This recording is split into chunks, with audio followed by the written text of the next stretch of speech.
Immigration is a very touchy subject, especially recently. We have seen a tremendous amount of news coming out of Europe and indeed here in the U.S. regarding immigration. Most of them has not been good news, but what we need to understand is that immigration has been the fundamental renaissance that has enhanced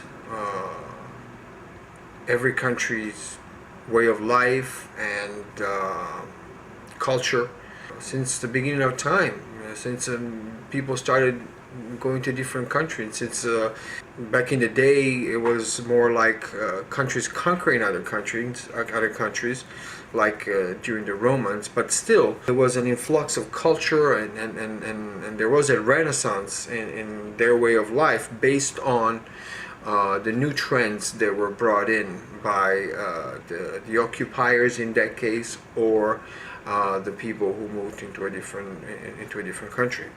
Especially here in the U.S., immigration has been key to what we have today. We've had different types of immigration. We had forced immigration, where people from Africa were enslaved and brought over here against their will. And then we had the migration from people from Europe and other countries. And then we see of all the different flavors and wonderful things that we have. That we can go for Mexican food, we can go for Indian food, and this is just a very small portion, of course, because their contribution is much larger than that. It's never a lot of fun to become an immigrant. I left Italy in 1986, and I moved to London without speaking a word of English, and I can tell you that my experience was extremely difficult and hard,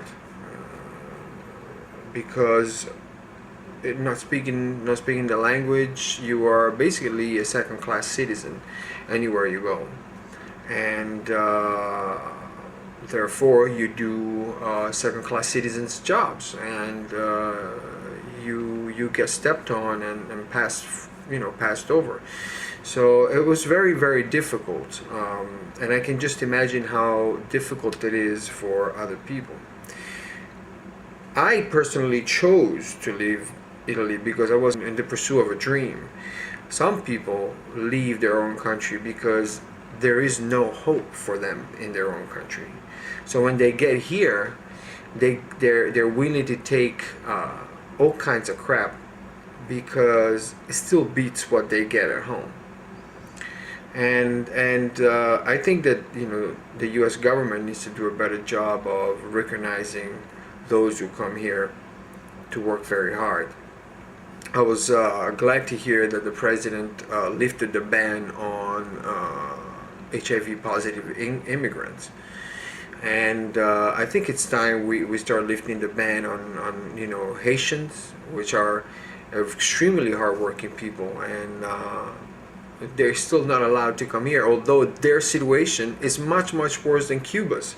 Yes, Cuba has a dictatorship, but Haiti not only has a totalitarian government, but they are the poorest nation on the Western Hemisphere, and so we have to take steps towards allowing people in difficulty to come into this country and being able to flourish. And to all the Lou Dobbs out there and all of these people, just realize what it's like to be someone's maid, or to be someone's gardener, or to go out and pick fruit for a living, or wait from since 4 o'clock in the morning at a stop somewhere for someone to pick you up, load you up in a truck with another 30, 40, 50 people to go and pick tomatoes somewhere. So I think we have this great United States. We have it this way because of immigration, because of people coming here and injecting their culture into this country, and we would be foolish if we would not recognize these great things, if we would not allow for others to continue to come and make this country their permanent homes. It's really a good thing, and I think that we have to do a better job regarding the understanding of each other's differences. Our differences can be a reason to enrich each other's life and not a reason to divide each other's life. Ultimately, we have to take responsibility in the way we carry ourselves out there, and remember that we are, we represent someone, we represent a group of people at any given moment. We have to remember that we carry a certain amount of responsibility to when it comes down to to be in the world and do the right thing. And I think that's it. This has been my short, not really too short, but thing on immigration. Thank you.